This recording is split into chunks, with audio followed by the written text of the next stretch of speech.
Estamos de volta com Programação Nacional e hoje nós estamos falando sobre as novas regras da aposentadoria. Estou aqui com a professora Fernanda de Cássia Rossi, especialista em Direito Previdenciário e também Direito do Trabalho. Bom, eu queria fazer uma pergunta muito precisa. Professora, há realmente a necessidade de se fazer uma reforma da Previdência no país?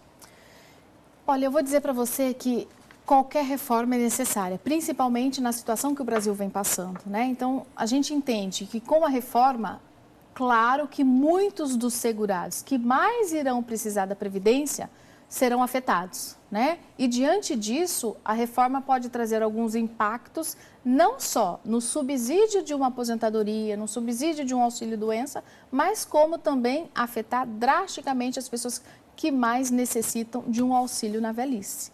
Mas, no ponto de vista que eu posso dizer atual, a reforma é necessária.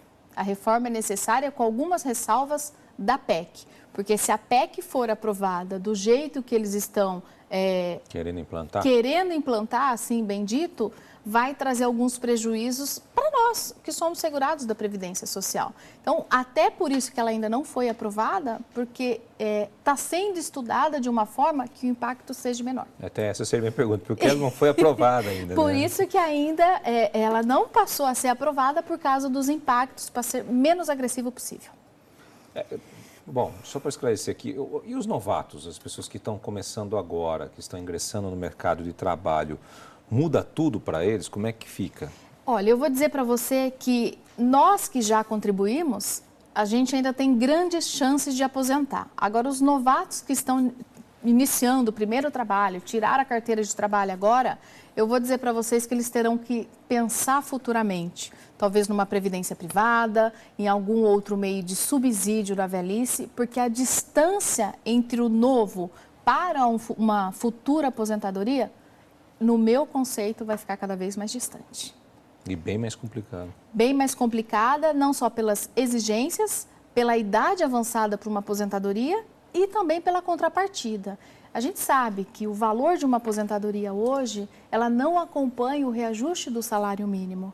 Então, muitas vezes a pessoa fala, nossa, eu me aposentei com 4 salários mínimos e hoje eu recebo 2. Porque o índice de reajuste do salário mínimo, o salário de benefício, ele não acompanha o salário mínimo. Então, quanto mais o salário mínimo sobe, maior fica o déficit junto à Previdência Social e menor é pago o valor do salário de benefício. Então, são duas coisas bem distintas, mas que fique claro que sempre é tendencioso a ficar menor cada ano que se passe. Então, para quem está nos assistindo aqui e às vezes está pensando aqui, olha, eu vou aumentar, né, a minha contribuição, principalmente para quem trabalha com PJ, né, pessoa jurídica, a gente costuma dizer, né? Você emite nota, recebe e tal. Então, eu vou aumentar a minha contribuição do INSS. Pelo visto, está se tornando mais inviável, porque se eu aumento, eu vou pagar mais, mas eu estou tendo uma defasagem muito grande até no final. Justamente. Então, a gente até comenta que não adianta você esperar os últimos 36 meses ir lá e contribuir no valor máximo que é da Previdência Social. Contribuir ao teto, como a gente costuma chamar.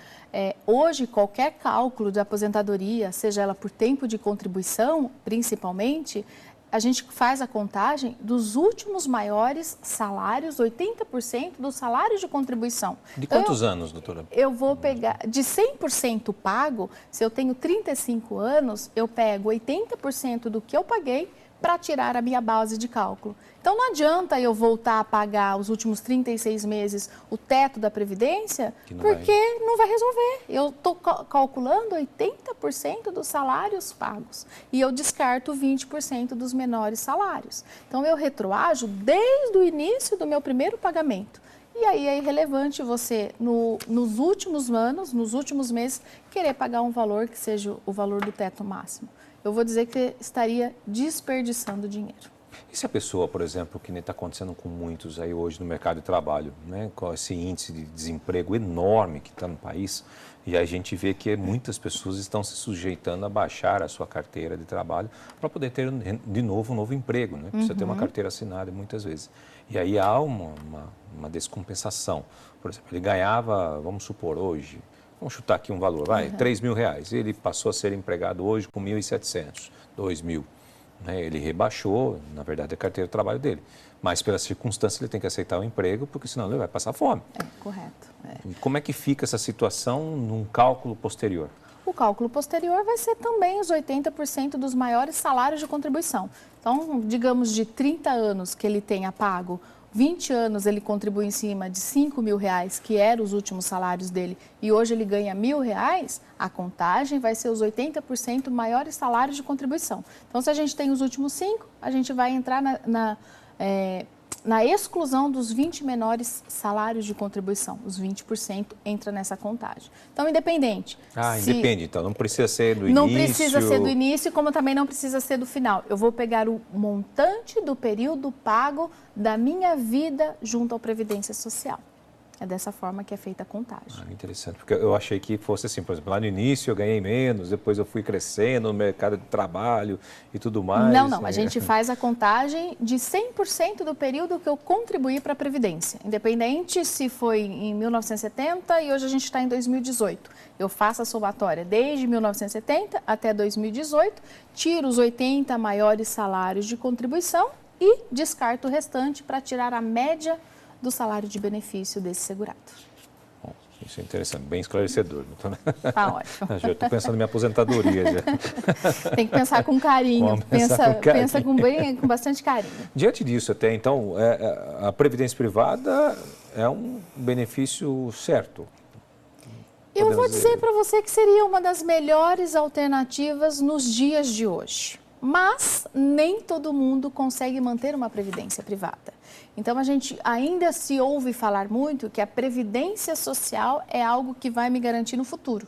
Nem sempre, diante ainda mais se houver aprovação dessa PEC, eu até aconselho que todos os segurados, todos os brasileiros, nós, você, passe a olhar a previdência privada como uma opção melhor do que a previdência privada, do que o INSS.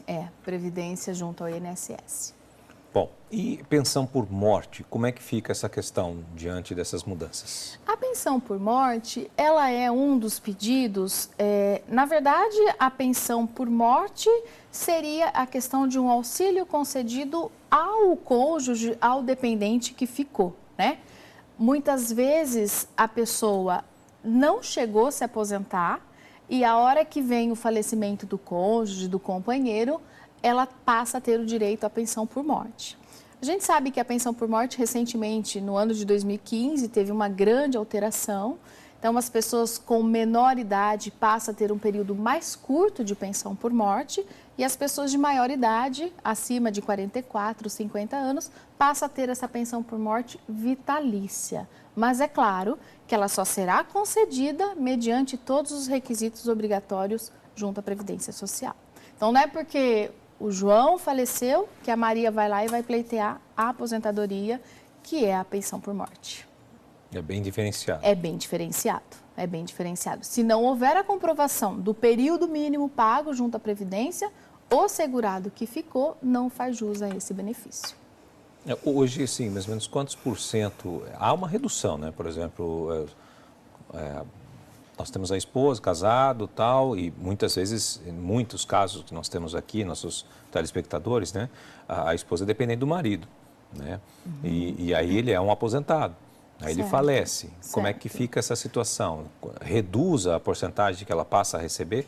Não, o que a gente fala de pensão por morte é que ela vai fazer jus a esse benefício, ou seja, ela vai ter direito a receber a pensão por morte, desde comprovado junto ao INSS a dependência econômica dela, e é claro que essa pensão vai estar vinculada à idade mínima dela. Como a gente está falando de pessoas mais idosas, que via de regra vão ter mais de 44, 50 anos, a pensão por morte será uma pensão vitalícia. Diferente, por exemplo, de um casal que ele teria 30 anos, a esposa 30 também, só estou dando um exemplo. Sim, lógico. E ele vem a falecer e deixou a esposa com uma criança de 3 anos. Essa criança de 3 anos, ela só vai receber uma pensão por morte durante 3 anos, justamente por causa desta planilha progressiva que foi criada a partir de 2015. Então, a gente tem que se atentar bastante para essa pensão por morte, porque existem agora esses novos critérios junto à Previdência Social. Nossa, mas isso é muito complicado. É complicado, porque uma criança de 3 anos é uma criança que depende de gastos, né? A gente sabe que uma criança, ela precisa de uma ajuda. Se a esposa tem 2 filhos, 3 Justamente, filhos, numa situação... eu estou falando da pensão deixada para o menor, não da pensão deixada para a esposa. Né? Então, a gente tem uma planilha progressiva, até não vou lembrar de cabeça qual é a idade progressiva de cada um, mas que foi implementada a partir de 2015. Então, qualquer pensão tem que ser analisada dentro desse novo parâmetro. Deixa eu tirar uma dúvida. Nessa questão, por exemplo, vamos dar um exemplo aqui de um policial militar, por exemplo, que a gente tem visto acontecer, muitos morrem em combate e tudo mais. A esposa passa a receber integralmente tudo ou ainda entra nesse critério? Quando a gente fala do policial militar em si, ele tem o estatuto próprio dele. Então, dentro do estatuto também vai existir alguns requisitos. Mas, via de regra, a aposentadoria desse policial militar não tem a ver com a aposentadoria pleiteada junto à Previdência Social. Aí a gente vai ter que analisar o estatuto desse policial. E cada estado... E cada estado tem o seu estatuto. Tem o seu estatuto de forma diferente. De forma diferente, porque é uma categoria que não faz parte dentro da Previdência Social. Bom, esse é a Programação Nacional. Nós estamos conversando aqui com a professora doutora Fernanda de Cássia Rossi, que é especialista em Direito Previdenciário e também Direito do Trabalho. Nosso assunto de hoje aqui é sobre as novas regras da aposentadoria. Nós vamos para um rápido intervalo, voltamos já.